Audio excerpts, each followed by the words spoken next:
बोल बाबा जोगिया ओ मोर राम।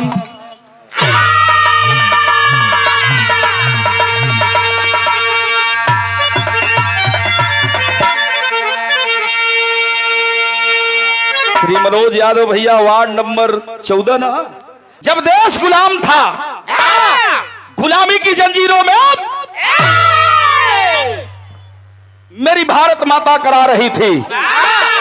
जगह जगह से क्रांतिकारियों की टोली से आवाज बुलंद हो रही थी। यही पाली भदोही की धरती से धूरी सिंह और बंगाल की धरती से नेताजी सुभाष चंद्र बोस की गन हुक्कार भर रही थी। ऐ मेरे देश के सपूतों, तुम मुझे खून दो, मैं तुझे आजादी दिलाऊंगा।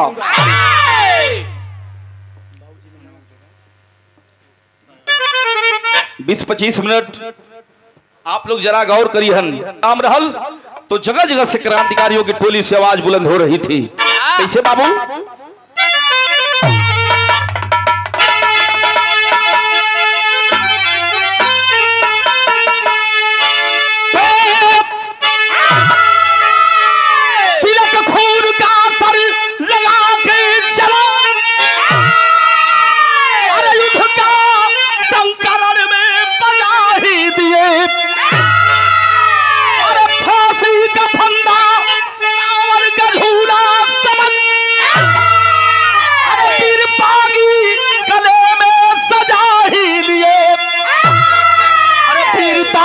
रग रग में ललकारती, अरे बढ़त बेरी के आगे पैर तोड़ दो। अरे ये कभी सह न सकते तेरे जुर्म को। अरे यह वतन है हमारा, वतन छोड़ दो।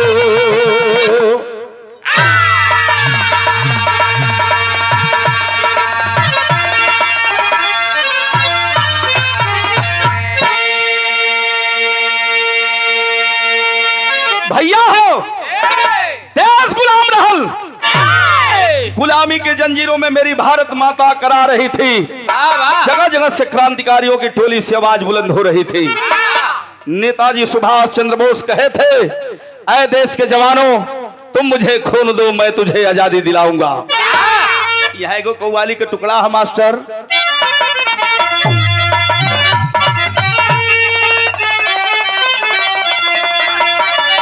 हमारे गुरुजी बैठल हो, वाह नौवा बुला गया। और बिरहा गावत रहलन।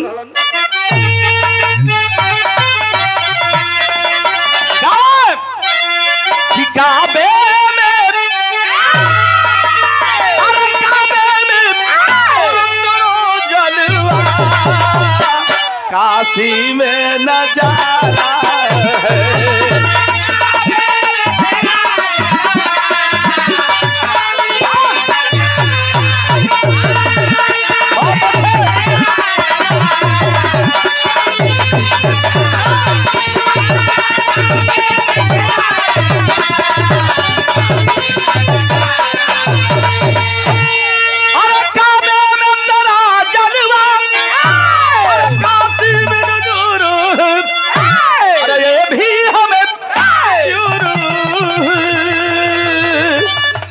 भी हमें प्यारा है। सही है मालिक, लेकिन देश में करो या मरो का नारा रहा। क्रांतिकारी जवानों ने कहा, अंग्रेजों भारत छोड़ो, यह मुल्क यह देश हमारा है। कहलन का कहलन कि खूनों से लिखी जिंदगी वीरता की कहानी है। वीरता की कहानी है।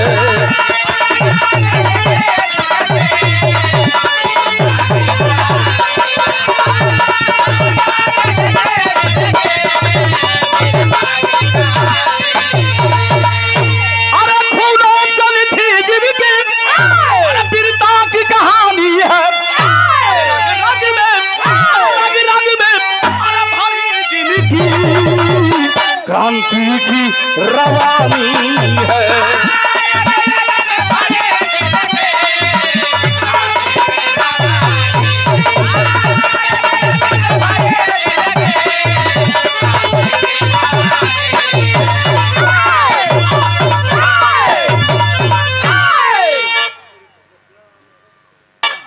हम तो देखले ना रही स्वर्गीय बुल्लू गुरु जी बड़ा मचल के बड़ा चुआ के गाँव है, और स्वर्गीय रामदेव गुरु जी जौहरी तनी उठा के गाँव है। स्वर्गीय बुल्लू गुरु जी कैसे गाँव है? कैसे?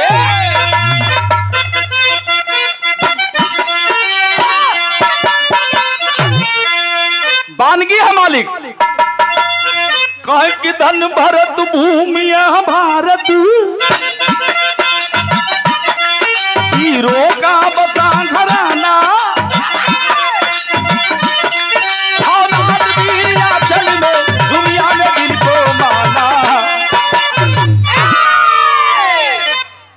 लंदन के पार्लियामेंट से लंदन से गो अंग्रेज चलल तो पहुंचल कहा राजस्थान के जयपुर शहर में पहुंचल तो ओकर नाम कहा कि सर जान शिकार टरिया करी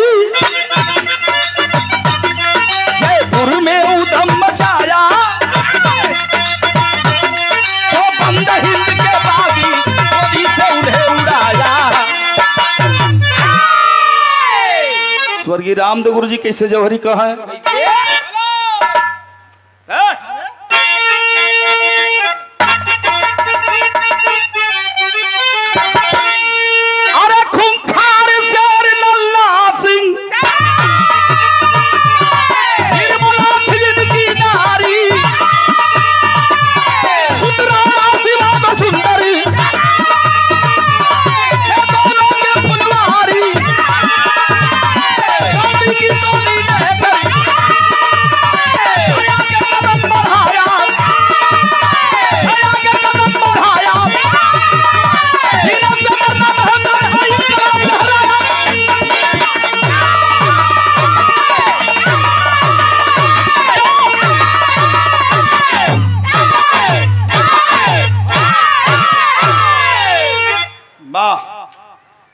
फटे ना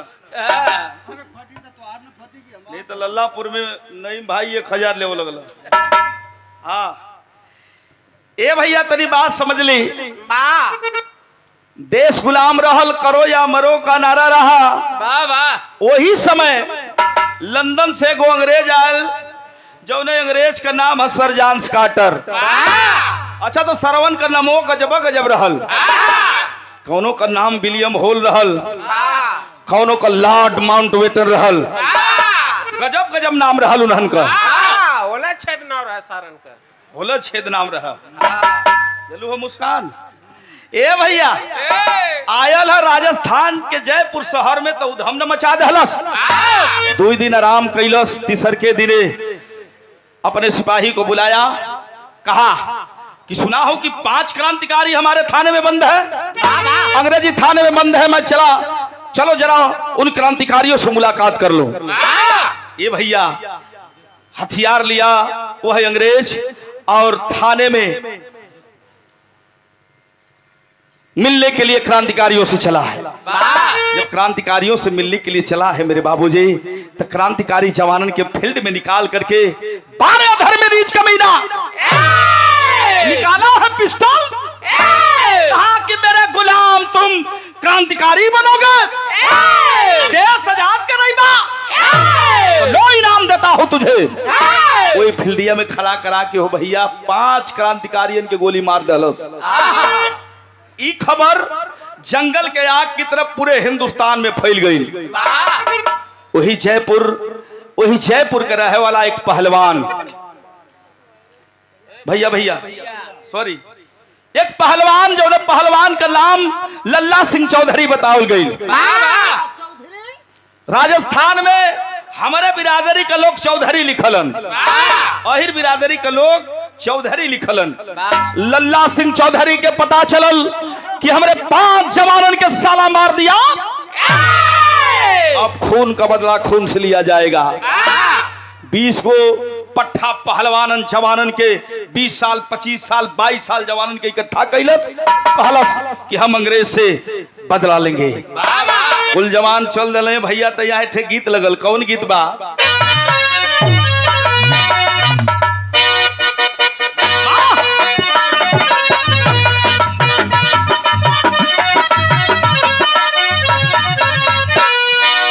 ई कोनो दुल्ही अपने दुल्हा से कोहाई लहल, कलश किए राजा तोहार ऊपर पर कमाई, जवन मंगली ना देला।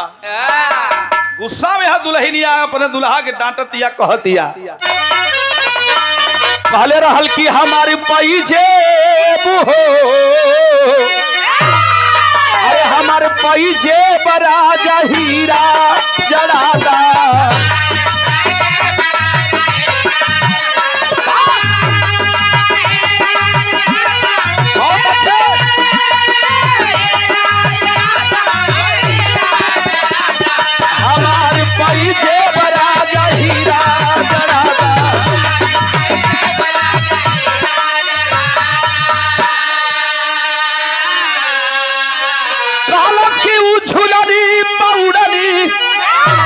और जो औरादा हमारे पैजे राजा हीरू जड़ादा।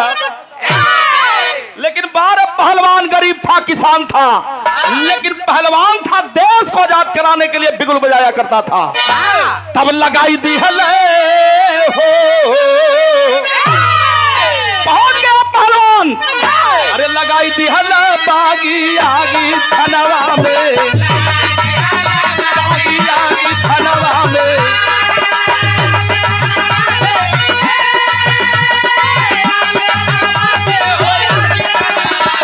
लगाई थी हला बागी आगी थनवा में।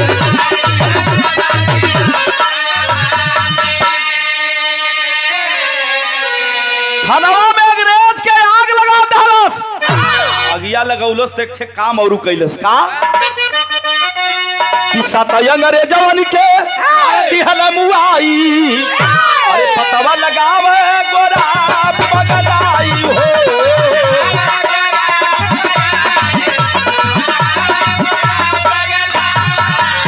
अरे दिनवा बितावे नेता के संगवा में, लगाई दिहल बागी आगी थनवा में।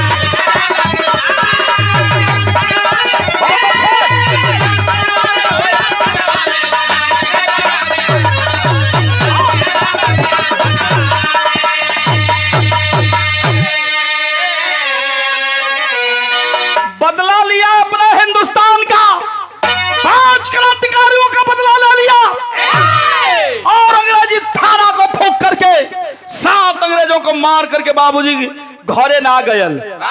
भारत देश के प्रति प्रेम, भारत देश, भारत वीरता, भारत क्रांतिकारी, भारत पहलवान घरे ना ही गईलन। आजाद हिंद फौज के नेता सुभाष चंद्र बोस के शरण में गिर गया और रोने लगा। कहा, नेताजी हम 7 अंग्रेजन के मार के अंग्रेज का थाना फूंक के आयल बनी।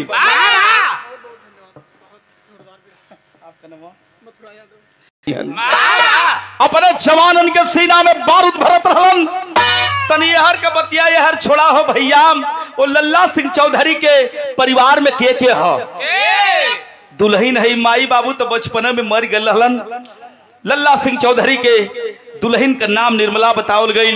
2 लड़का हवन, बड़ा बेटा राणा है जो 8 साल का है, छोटा बेटा है शिवा, वो 5 साल का है। कहल जाला ये पंचो कि जहां वफादार पैदा होता है वहां गद्दार भी पैदा होता है। वो कप्तान सरजांस काटर लल्ला चौधरी पहलवान के ऊपर 1000 मोहर का इनाम रखवा दिया। कहा जो जिंदा पकड़वाएगा उस पहलवान को ब्रिटिश सरकार उसको 1000 मोहर इनाम में देगी। अच्छा तो हिंदुस्तान में गद्दार छोड़ के अंग्रेज चल गए। वो गद्दार सोचलस कि 1 नया 2 नया 4 नया 1 रुपया कहिया ले कमाई। अरे बाप रे बाप, 1000 मोहर मिल जाए विष्णु भाई तो 7 बहुत समार फैले उधन ना उड़ाई। गयल अंग्रेज के बंगला पर कहलस, ए साहब के खोजत बड़ा? अरे वो तो आजाद हिंद का फौजी हो गया, नेताजी का सिपाही हो गया। अरे घरवा बड़ी सुंदर दुल्हन बा, दूगो लइका हवो, गिरफ्तार कइले बा, तोहरे शरण में गिर जाई, फांसी दे देना या गोली से मार देना। चतुर चालाक वह अंग्रेज समझ गया कि हिंदुस्तान का गद्दार हमारे लिए वफादारी का काम करेगा। घोड़ा पर बैठल हो बाबू, 10 गो सिपाहियन के लेकर के लल्ला सिंह चौधरी के घरवा पहुंचल अंग्रेज तक। कैलस का भैया यहाँ आशीर्वाद आया, संयोजक दशरथ टेंट हाउस तैयारी कैलस से पहुंचा था अंग्रेज। यार नेताजी सुभाष चंद्र बोस क्रांतिकारियन के कलेजा में बारूद भरत रहन, लेकिन लल्ला सिंह चौधरी एक तरफ जाए के रोवत था, झरझर झरझर आंख से आंसू चलत था। बाबू नेताजी सोचलन कि अरे कलिया तो 4 दिन पहलवा ये आयल क्रांतिकारी पहलवान तो बड़ी बड़ी बात करत रहल, आज काहे रोवत बा। लगत बा कि देश के कार्य क्षेत्र में, देश के आजादी में यही भागीदारी ना लेने वाला बा, कायर लग रहा है। कैलन पास में कलन की काहे रोत हुआ बाबू, कहलन हम पहलवान हाथ जोड़ के रोए के कि हे नेताजी, औलाद का गम फौलाद के पानी पानी कर देला। यहाँ एगो गीत लिखलन कवि जी, कौन गीत बा?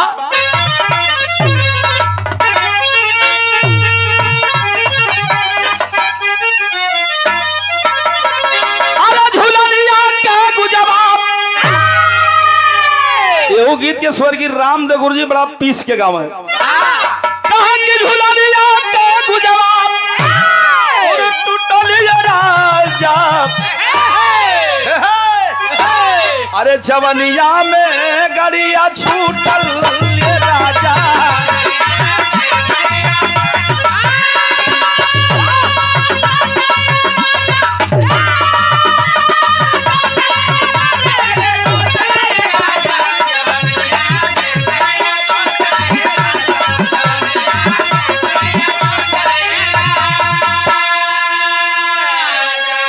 गीत रहल भैया बाबू चाचा दादा हो, लेकिन नेताजी कहलन कि तोहरे परिणाम रखले है ब्रिटिश सरकार, परिवार से मिले जेबा तब बेमौत मारल जेबा ये पहलवान।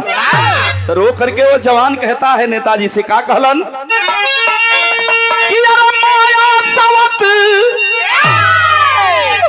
भरमावा ये भाई,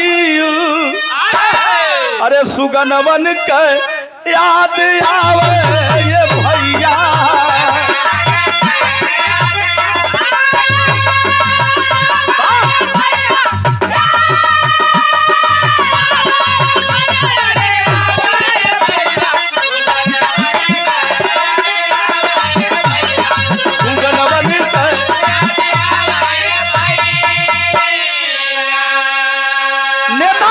यहाँ पढ़े लिखे लोग बैठे हैं, नेताजी सुभाष चंद्र बोस भेष बदलने में बड़े माहिर रहे, अंग्रेज उनके कब्बो ना पकड़ पौलन। नेताजी कहलन परिवार से मिले खातिर रोत हुआ पहलवान, तो परिवार से मिले ऐसे न जाए के बाद, परिवार से मिले भेष बदल के जाए के हुई। और हमारे पशु डॉक्टर हजार मोहर तो हरी परिणाम रखल पहलवान कि चाहे बच के खोजे हऊ अंग्रेज बेईमानवा दिखाई है, अरे जोगिया का भेष बनावला जवनवा।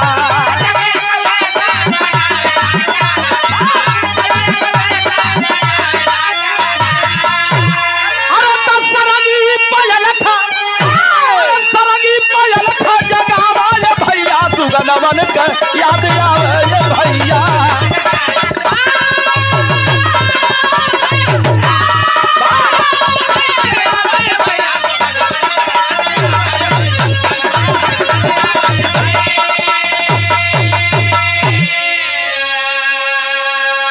नेताजी वो पहलवान के परिवार से मिले खातिर जोगी का भेष बनौलन और सरंगी गुदरी दे देलन, कलम भजन गावत जा, आज हटके में अपने परिवार से मिलके आवा पहलवान। जब जोगी का भेष बनौलन है नेताजी सुभाष चंद्र बोस, जब तैयार भल पहलवान तो एकदम हूबहू जना की जोगी हो। सरंगी पर सरंगी टेरा तलक जगावत अपने द्वार की ओर चलन, तब भजन कौन गावत होन? यह गावत होन की माई का हियरवा अपना, अरे माई का हियरवा अपना लाल से जुड़ाई हो, माई का हियरवा अपना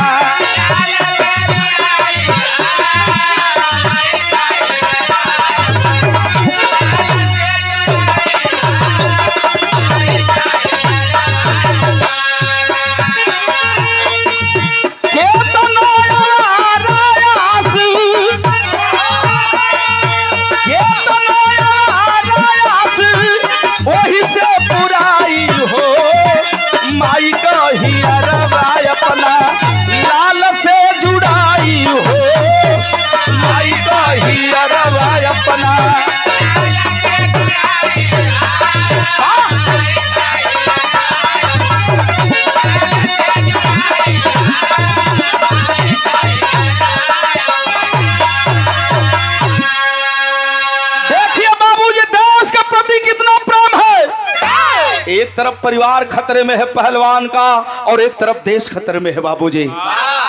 नेताजी कहे थे कि हे पहलवान, पोल खुले न पावे, पहले देश होता है बाद में परिवार होता है। और यह पुनः हजारों हजारों रुपए का आशीर्वाद हम लोगों के अभिभावक, हम कलाकारों के गुरु, जिस पर श्री बनवारी यादव गुरु जी का हाथ होता है, उसकी बगिया हरदम प्रफुल्लित होती है। आपके शिष्यों में प्रमोद लाल का बहुत बहुत प्रणाम हो, नमन है, वंदन है, अभिनंदन है। आय हाय भजनिया गावत जब दुअरवा पहुंचल है लल्ला सिंह चौधरी हो, देखता है कि कोड़ों से मारी गई है मेरी दुल्हन, गिरफ्तार किया है पापी, और हमारे बच्चे दोनों जके गरीबी में अपने कबो पेट ना जरली, अपने गरीबी में नमक रोटी खियोली, तो टाइम से खियोली अपने बचवा लोगन के, लेकिन हमारे बचवा लोग भूखन तड़पलात होन। नेताजी सुभाष चंद्र बोस कहे कि सूर्यास्त होने वाला है, ऐ पहलवान कुछ राशन देता हो। ये नियम है हिंदुस्तान के जोगियों का कि रमता जोगी बहता पानी, जह साजू है बिहान। जाओ दरवाजे पर जइहा, भोजन बनइहा, अब भोजन बना के अपने परिवार के खिया दिया। भोजनमा बना के जो ही तैयार भैल हो भैया, तैयार कैलन है क्रांतिकारी, नकली दाढ़ी, नकली मोछ, नकली बार, गेरुआ वस्त्र में, साधु के भेष में, दोनों बचवा अपने बाबूजी के नाही पहचानत होन। जब भोजनवा तैयार भल तैयार पचरा के गीत लगल है बाबू। कौन गीत बा?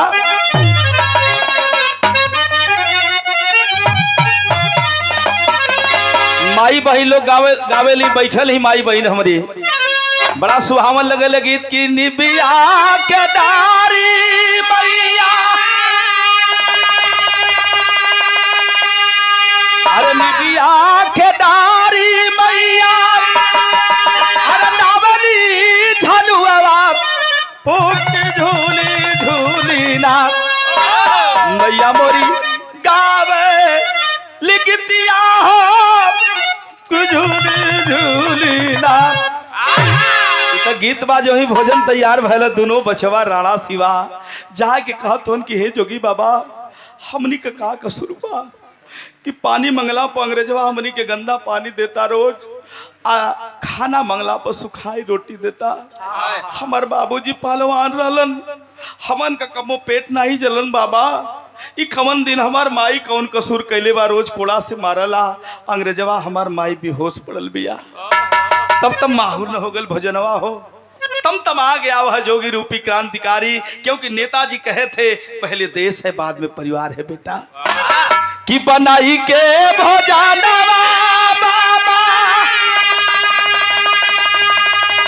अरे बनाई के भोजनवा बाबा, अरे खाया चलल खनावा, खनावा माहुर भइले ना, खनावा माहुर भइले ना, आइले बोलिया के सुगनवा, खनावा माहुर भइले ना।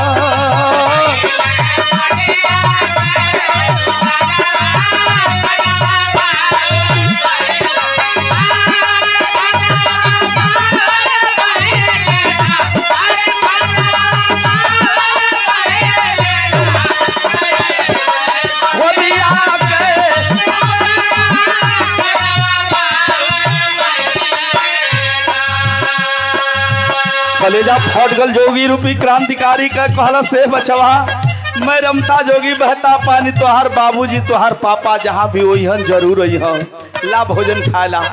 कैलन का दोनों हाथ करावे अपने, दोनों हाथ करावे अपने, हिरवन के भोजनवा, खनवा माहुर भइले ना, खनवा माहुर भइले ना, थप्पड़ मारना बेईमानवा, खनवा माहुर भइले ना।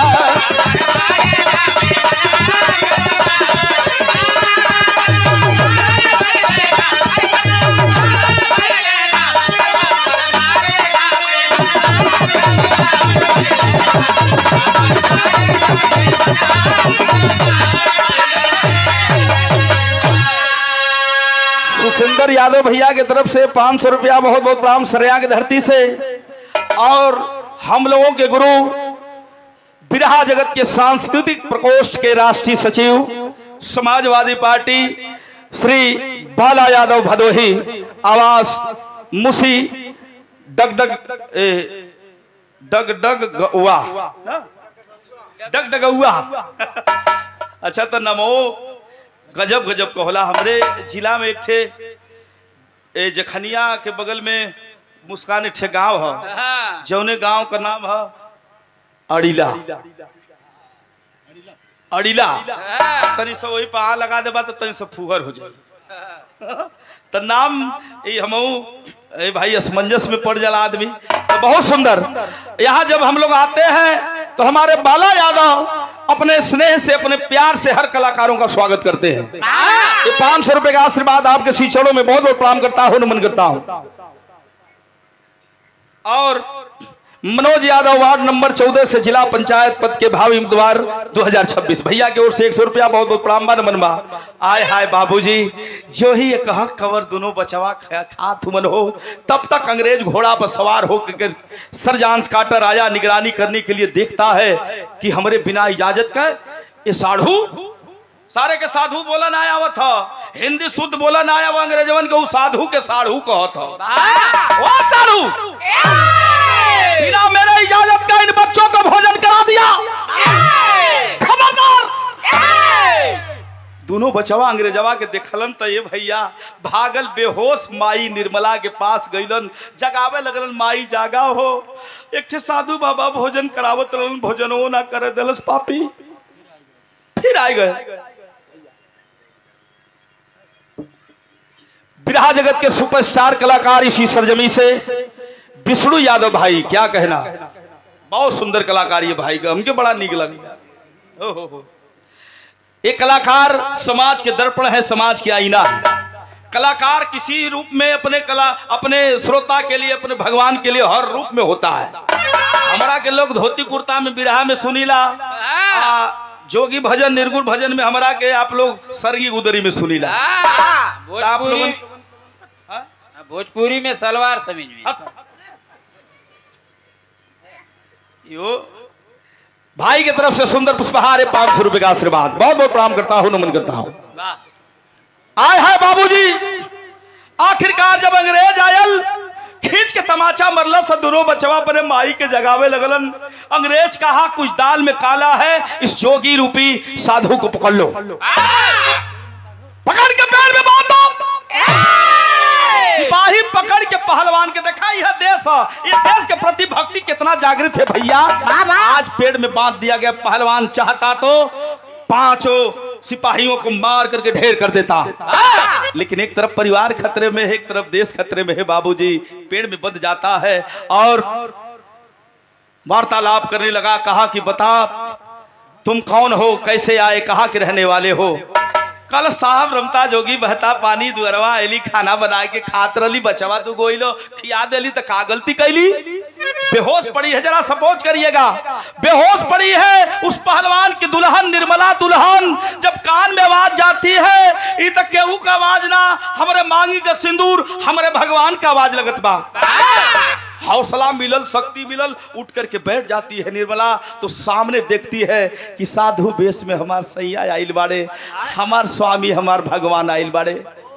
अपन दुखवा कुल कहल चाहते अपने मुखार बिन से, तब तक नजरों से इशारा करके वह क्रांतिकारी पहलवान अपने दुल्हन से कहता है बाबू तेरी के भाव में कैसे।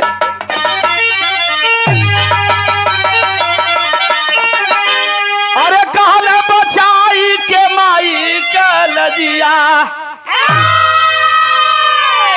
आज महिला दिवस है बाबूजी। अरे तब बचाई के माई का लजिया,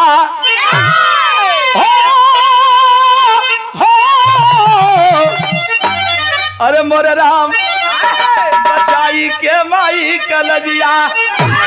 अरे पानी के गईले पानी ना फिर आई, बचाई के माई का लजिया।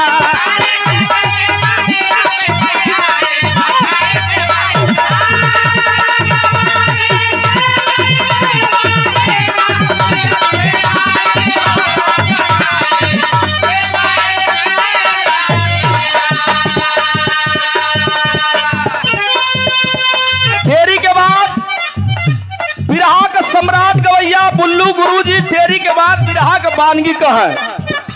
गुरुजी बतौलन है हमार का गुरुजी बनवारी लाल यादव गुरुजी बतौलन अब तो बिरहा नाच हो गई, ऑर्केस्ट्रा हो गई। लेकिन मुस्कान ये देखा बिरहा के बानगी हो स्वर्गीय बुल्लू गुरुजी कहा आपको नैका गवैया कुल नाही कहत हो, लेकिन हमन का कोशिश बा। का कोशिश बा?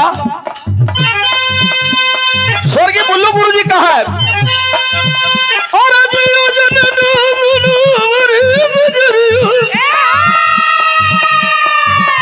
मुस्कान अब हिता गोरी तोरी बारी रे उमरिया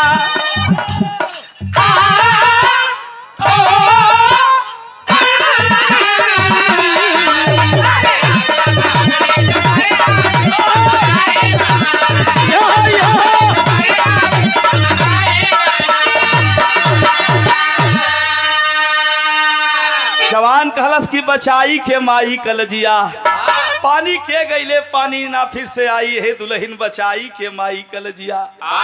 पोल मत खोलिया, पोल खुल जाई तो हमके गोली मार दे, ये अंग्रेज साला हमके फांसी पे झुला दे। अरे बाप रे बाप, जब अपने स्वामी के दुल्हन देखलस तब कोड़ा का मारल दर्द कुल दादा भुला गई। कहते हैं कि है पापी अंग्रेज मैं उस देश की माला हूँ, इस देश में गंगा बहती है। कमीना कुत्ता, गंगा माई खाली पनिया का धारा ना बहेली, गंगा माई हमारे धरती पर अमृत का धार बहेली। मैं उद्देश्य की बाला हूँ। अरे बाप रे बाप, अंग्रेजवा कहलस कि ओ मैटर तो गंभीर हो गया, रसरी जल गई और ऐसा नहीं गया। निकाला फेटा से कटारी और कटार निकाल करके निर्मला दुल्हन के इस गर्दन पर लगा दिया। कहा मैं सुनता हूं कि भारत में हिंदुस्तान में भगवान मिलते हैं और मैं तेरे भगवान को देखना चाहता हूं, दिखा अपने भगवान को। निर्मला दुल्हन के है पापी अंग्रेज सुन ले, ये हमारा भगवान ना तोरो भगवान आइल हुआ। ये बाबू तनिक देरी नहीं किया, गुस्सा में लाल वह अंग्रेज उसी कटारी को निर्मला दुल्हन के कलेजे में भोंक देता है। आई हो लाल कह के धरती पर निर्मला दुल्हन गिल्ली लहू लुहान भैया। 5 मिनट के बाद आई हो स्वामी, आई हो लाल कह के दम को तोड़ देती है। बड़का बेटवा राणा बेटवा गयल है कलश की, हे साहब हमारे माई के तो मार दिली, लेकिन हमके मार दी है, हमारे भैया के मत मरी है। लेकिन निर्दयी कहा वह अंग्रेज, अभी बच्चे हो सपोले हो, जह दिन फोन होई हमनी के डंक मारोगे तुम, तो क्रांतिकारी बनोगे, पहलवान बनोगे और हमसे लड़ाई लड़ोगे। वही कटरिया से दोनों बचवन का बार पकड़ के हो बाबू खच खच मुड़ी काट दिलस। तमतमा गया जोगी रूपी क्रांतिकारी, देश का बात रहल नहीं पोल को खोलता है। नेताजी घड़ी देखलन, अरे 2 घंटा ना 4 घंटा हो गई, कुछ दाल में काला है। बिरहा सुनाई वाले बाबू दादा चाचा हो, नेताजी सुभाष चंद्र बोस से अंग्रेज बहुत डरा करते थे। खुफिया से बात मिलल, आखिरकार बाबू हो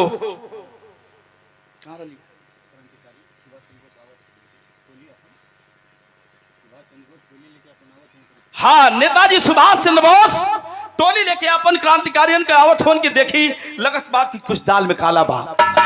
ए भैया 3 लाश और कटार छोड़ करके अंग्रेज अपने सिपाहियन के लेके फरार भयल। नेताजी अइलन बानहल जोगिया के वो क्रांतिकारी पहलवान के जंगल में लेके भगलन ह। तो भयल का भाव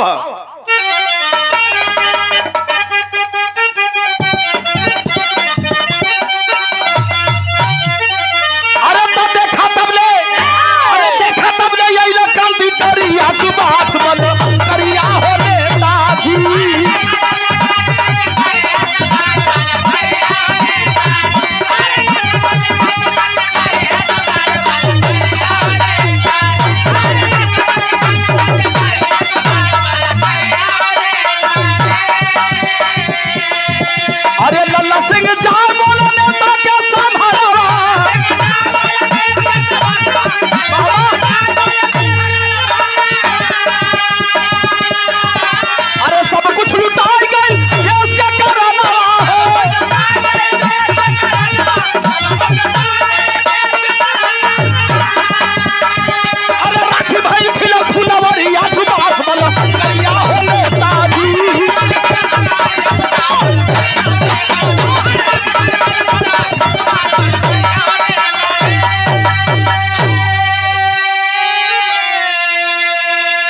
नेताजी छोड़ा के जोगिरी पिपरा ए पहलवान के लेके जंगल में भगलन।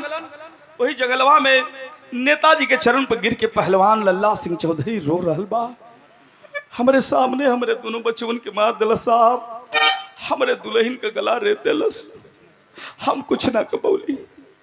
नेताजी भड़क गए, कहे ऐ लड़के, ऐ पहलवान, तेरे बस की आजादी नहीं है। तू जब से आइल बड़ा खाली रोवत हुआ। तो क्या चाहते हो? तुम पर इनाम रखा है ब्रिटिश सरकार, तो जाओ गुलाम हो जाओ, आत्मसमर्पण कर लो, जाओ, तुम्हारे जैसे क्रांतिकारी की जरूरत नहीं है। धिक्कार करके नेताजी कहे जलियांवाला बाग में, अरे जलियांवाला बाग में जनरल डायर गोली चलवाया था। जानते हो पहलवान, हजारों की भीड़ का मेला लगा था जलियांवाले बाग में। जनरल डायर पापी ने धोखे से गोली मरवा दिया, सब लोग मर गए, खून की धारा बह चली थी। लेकिन जानते हो पहलवान उसमें कौन बचा था? कौन? एक 8 साल का मासूम बच्चा बचा था जिसका नाम था उधम सिंह। 18 साल का भयल कसम खैले रहल कि जब तक जनरल डायर को मार नहीं लेता हूं तब तक चैन की नींद नहीं सोऊंगा। पैसा का अभाव रहा वो जमाना में हो पंचो, पैसा चंदा लगा करके जुटाया और जल मार्ग से जा करके लंदन के बीच पार्लियामेंट में उधम सिंह ने जनरल डायर को गोली मारा था। तू रोत हुआ तोरे बस का आजादी ना जा। तब आस पहुंच के नेताजी के चरण में चढ़ा दिया वह पहलवान, कहा नेताजी अब बगावत होगी, अब क्रांति होगी। तो क्रांति वाली गीतियों लग गई मास्टर, कैसे?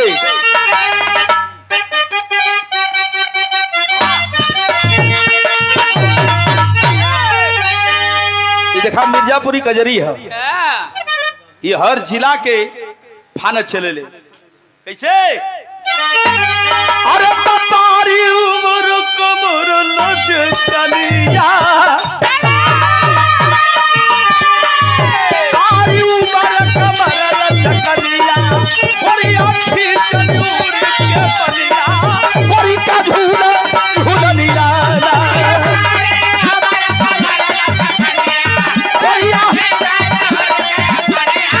बड़ी का झूला झूलनिया।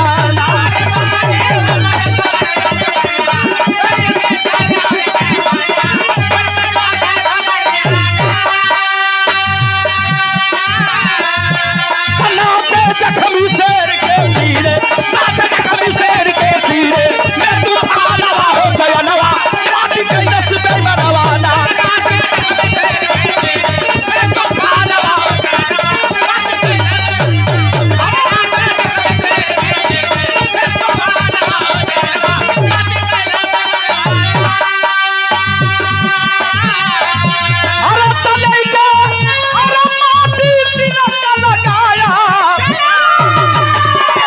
जैसे गुलशन मोर जलाया, गुलशन मोर जलाया, बापी बच के कहावा जाइबा, जैसे शेर के हाथे आइबा, ओहद पूरा होई हमर दिल का, ओहद पूरा होई हमर दिल का, आला बालवा हो चयनवा, बाकी कैला में अरे आगे पूरा होई हमर दिल का, आला बालवा हो चयनवा, बाकी कैला में अरे आगे पूरा होई हमर दिल का, आला बालवा हो चयनवा, बाकी कैला में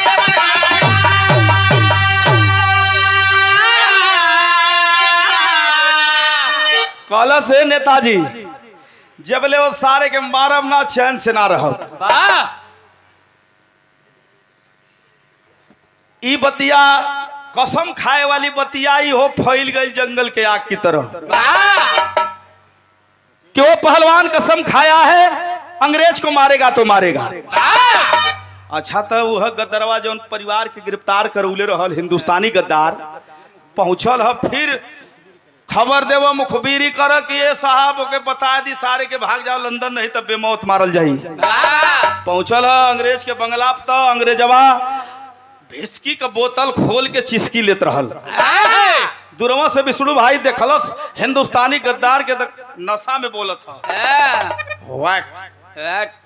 व्हाट हिंदुस्तानी गद्दार नशा में है साला। ओके ओके दू गो गद्दार लौकत हो, एगो आवत हो के दू गो लगो अकेले ने से रोक लग गया। आयल है हिंदुस्तानी गद्दार कलश के अरे नशा तोड़ो साले साले लो खटाई लाया हूँ खा ले ना खटाई सारता बेली खा। बड़ी बुरी खबर लाया हूँ हाँ। कलश क्या क्या क्या बोला हिंदुस्तानी क्या क्या खबर लाया कहा बड़ी बुरी खबर है हिंदुस्तान का वह पहलवान जिसके ऊपर तूने निनाम रखा था ना लल्ला पहलवान के ऊपर वो जिंदा है तुमको मारेगा तो मारेगा सारे कहे को मिनट ना लगल नशा टूट गई लेटर पैड रहा बगलिया में निकाल के हाली हाली अंग्रेजी में लिख के आ लंदन के पार्लियामेंट में भेज दलस कि हमार छुट्टी हो लंदन में गयल ओकर लेटर तो पारित भयल ओकर छुट्टी मंजूर हो गई भैया जब छुट्टी मंजूर हो गई तो डर के मारे सरवा लंदन भाग गयल जब लंदन भाग गल तो यहाँ खबर जब खेमा में मिलल है तब भाव लिखल पहापट में कवि जी कैसे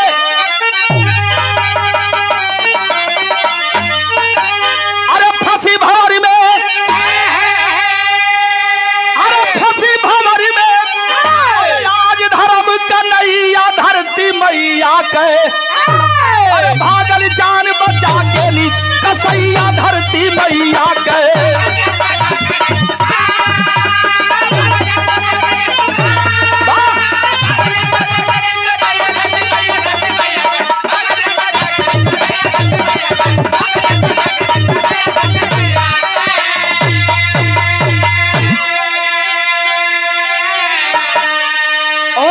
ब्रिटिश सरकार बड़ी चालू रहल बड़ी चतुर रहल अंग्रेज का कारनामा देख के वो कप्तान का कारनामा देख के बड़ा खुश भइल ब्रिटिश सरकार कलशीस कप्तान की नियुक्ति अब भारत के दूसरे राज्य में होगी अरे जान के मरम लल्ला सिंह अरे हारा ना ही मतिया हो 5 साल के बाद फिर से आइल बाउज पतिया हो अरे छपल खबर अरे स्वागत कर रखल समैया धरती मैया अरे करत गल जना लल्ला सिंह अरे बड़ा मैया धरती मैया के नेताजी सुभाष चंद्र बोस कहलन कि अब लंदन ना जाए के ओ ओकर नियुक्ति खबर मिलल है पेपर के माध्यम से कि ओकर नियुक्ति दोबारा कलकत्ता में भइल बा आ धर्मतल्ला मैदान में ओकर भव्य स्वागत भइले के तैयारी चलत बा ओ समय नेताजी क्रांतिकारियों की टोली जुटा रहे थे इसी भदोही इसी इलाहाबाद में उस समय नेताजी सुभाष चंद्र बोस थे और क्रांतिकारियों की टोली जुटा रहे थे कि देश के जवानों तुम मुझे खून दो मैं तुझे आजादी दिलाऊंगा यही जो से निकल है नेताजी अपने क्रांतिकारियों के लेके तब बैसवरिया में कवि जी आल्हा लिखलन 2 लाइन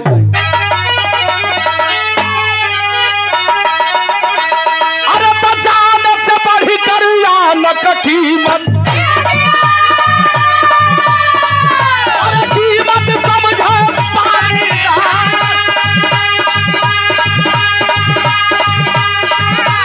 अरे दाल से चूकन बंदर झंखे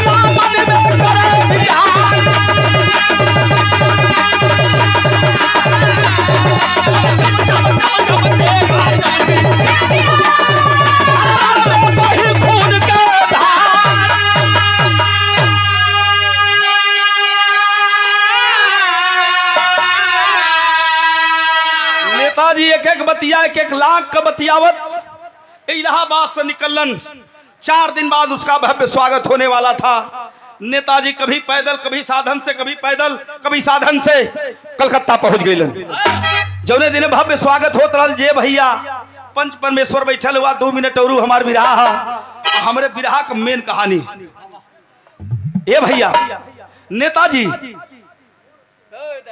भैया नेताजी सुभाष चंद्र बोस पहुंचलन है धर्मतल्ला मैदान के पास और धर्मतल्ला मैदान में तैयारी होत बा यही तरह मंच लगत बा भैया हजारों की भीड़ इकट्ठा हो रही है उस कप्तान उस अंग्रेज को देखने के लिए आए हाय नेताजी पहुंचलन भीड़ इकट्ठा भइल मंच पर आया अंग्रेज और भाषण दे रहा था अरे कलकत्ता वासियों सुनो, मेरे खिलाफ राजस्थान में एक पत्ता नहीं हिला करता था, और मेरे खिलाफ जो चलेगा वैसा ही हश्र करूंगा जो राजस्थान जयपुर में मैंने किया था। नेताजी कल साला बोला था, पिस्टल निकलना, कला रुको जवानों, मैं छा की छा गोली साले के कलेजे में उतार के आता हूँ। हाय हाय हाय हाय, इतना बतिया सुनते बारे पहलवान, बारे गरीब किसान का वह बेटा चरण पर गिर जाता है। नेताजी के रोने लगा, कहा नेताजी यसिया सुखा गई लहल, आज ये बदे रो थी कि हम ये पापी के मारे बदे कसम खैले बानी, हमरा के आदेश दा कि हम परीक्षा में पास होके आई, ये हमार शिकार है। नेताजी कलम बार पहलवान, हम यही दिनवा का इंतजार करत रहली, जौने भेष में तू गलला अपने परिवार से मिले ना, जोगी भेष में साधु भेष में गलला, उ ड्रेसवा रखले ही याद तक बचा के रे बबुआ, और कटरिया भी बचा के रखले ही। नेताजी तुरंत तैयार केलन, साधु भेष में नकली दाढ़ी, नकली मोछ, नकली बार, सरंगी गुदरी, एक झोलरी में उस चमचमात कटारी और एक झोलरी में 6 फैरा पिस्टल नेताजी लोड कर करके दिए। ताला दुलाइन है कैसे भैया?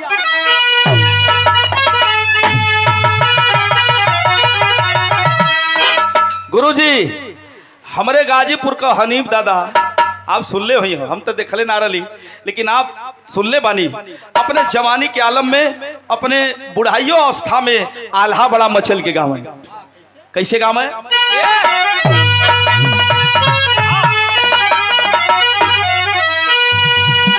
यही तरह गाँव है, बड़ी सबानगी है। कैसे? ए भैया लल्ला सिंह जाए बोले, अरे नेता के समनवा दादा, जवन पापी कैलस मोर गुलशन हो उजार,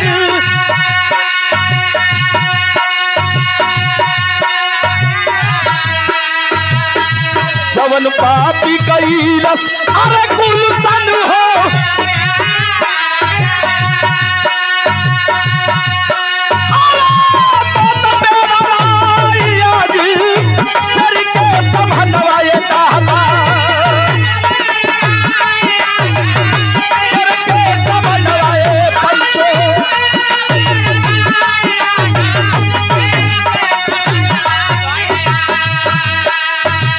पलक रहतई बैरी कैसा हाई नहीं जा,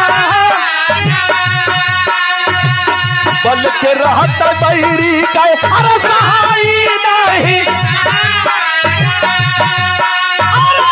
हाथ में तरंगिया तन पे गेरुआ मसनवा ये दादा, तरंगिया तन पे गेरुआ मसनवा ये दादा,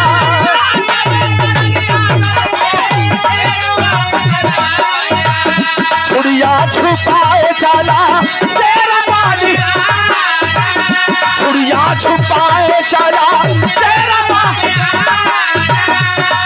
अरे मचला महल का भारी कलकत्ता शहरिया ये दादा, कलकत्ता शहरिया ये दादा,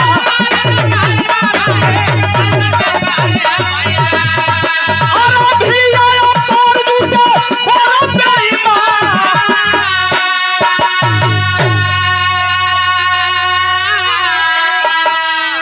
भीड़ पार जुटी थी और साधु भेष में भीड़ चिरता हुआ बारे, देश का वह नायक बारे शेर बबर, देश खतरे में था लेकिन जान की परवाह न करते हुए मंच के सामने पहुंचा, और वो अंग्रेजवा मंच पर खड़ा होकर भाषणबाजी कर रहा था। वाह वाह, सामने खड़ा हुआ जोगी रूपी क्रांतिकारी, कहा सर प्रणाम। वह अंग्रेज कहा मेरे पास टाइम नहीं है, लगता है कि हिंदुस्तानी साधु हो, हिंदुस्तानी साधु हो। वो सारे क्या भाई हिंदी ना बोला आवत हो, अभी साधु के सड़ुआ कहा था। अच्छा मेरा स्वागत करने आया? हाँ साहब, हाँ मैं आपका स्वागत करने आया हूँ।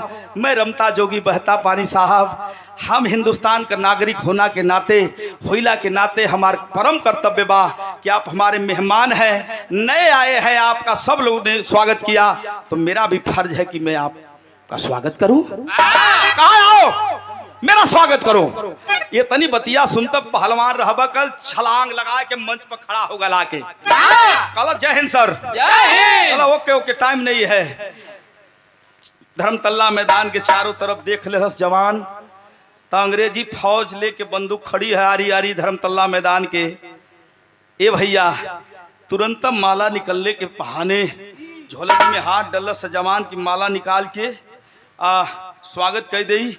अब माला निकलने के बहाने तुरंत पिस्टल निकाला धड़ाम से लगा दिया कनपटी पर। कहा बोल साले। अरे भैया वो अंग्रेज ना हो तो आज जीजा हम हो। सारो हम जीजा हो और का कनपटी पर लगाया। कहा कि साला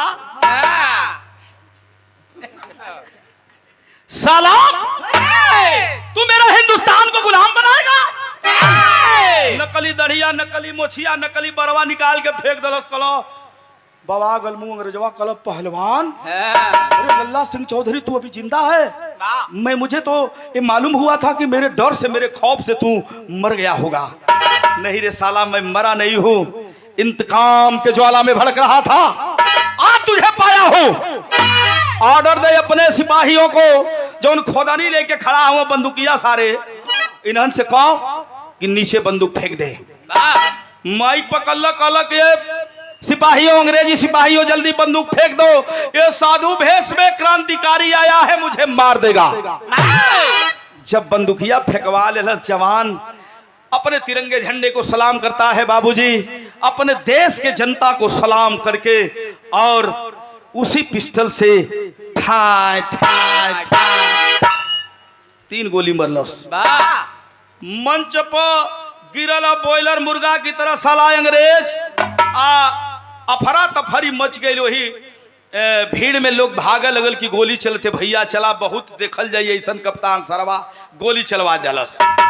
ये भैया जब लोग भागे लगल वाह हमारे बिरहा का मेन कहानी है बाबूजी। आज वह देश का प्रहरी देश का क्रांतिकारी उसी मंच पर करता है क्या। आखिरी लाइन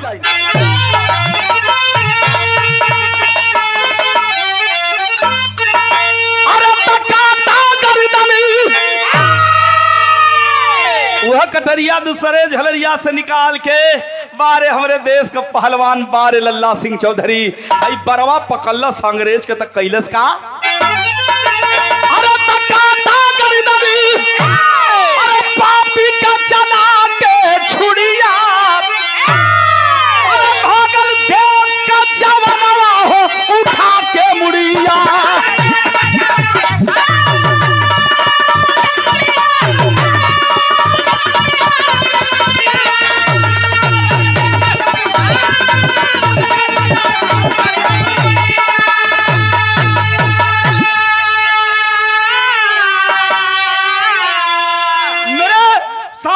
पत्नी को मारा था ना पापी।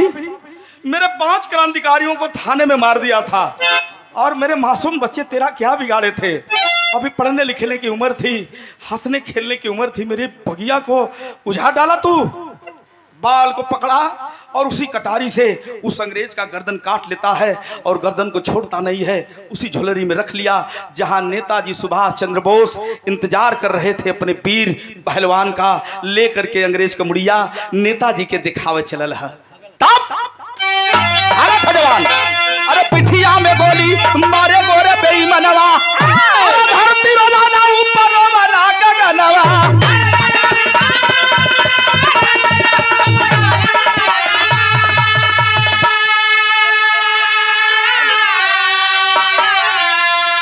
आखिरकार मेरे बाबूजी मुड़िया लेके के अंग्रेज का नेताजी जहां खेमा लगुले रहलन दौड़ करके पहुंचा है जवान। नेताजी सुभाष चंद्र बोस देख लेलन कि हमार शेर हमार बहादुर हमार क्रांतिकारी आ रहल बा। दौड़ के नेताजी गले में भर लिए और गले लगौलन है तो पिठिया में गोली लगल है, खून निकलत है खून से अरे पीठ से। नेताजी कहलन कि अरे पहलवान दुश्मन का गोली तोहरे पीठ में लगल बा। कहला सन नेताजी छोड़ा गोली लगल है हमके तनको सिकन ना भयल तनको ना दर्द भइल। नेताजी तोहरी बदे तोहफा लियाल बानी देखा हम परीक्षा में फेल भैली के पास नेताजी।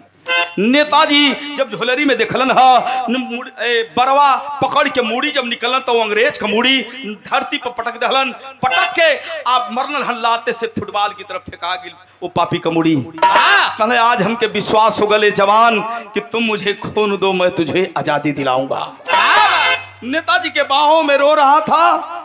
नेताजी स्वर्ग में हमार इंतजार, हमार दुल्हन, हमार दोनों बच्चवा करत बाड़न, बहुत देरी हो गई, समय ना। नेताजी रोवत हूँ कलन नाही बबुआ, हे पहलवान तुम्हारे देख रेख में ये मातृभूमि यह देश आजाद होगा। लेकिन वचन बंधाया नेताजी से, कहलस कि मैं तो दूरन देश जा रहा हूँ लेकिन वचन दीजिए कि जल्दी धरा धाम को आप आजाद कराएंगे। नेताजी कलन आजाद कराई बाबूजी। इंकलाब जिंदाबाद करते करते वह देश का प्रहरी, देश का क्रांतिकारी नेताजी सुभाष चंद्र बोस के बाहों में हमेशा हमेशा के लिए सो गया। भाव है कैसे बाबू? अरे मौत को दावत दे के अरे तोड़ला हाथ करिया, अरे भागल देश का जवानवा हो उठा के मुड़िया।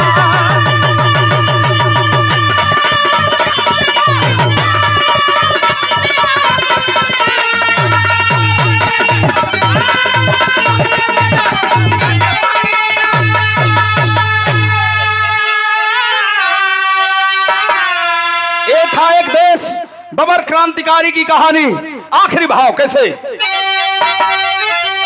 गुरु बिहारी गुरुदास, गुरु राम लाल मरवा का, विमल चंद्र का, प्यारे लाल के, अरे फहर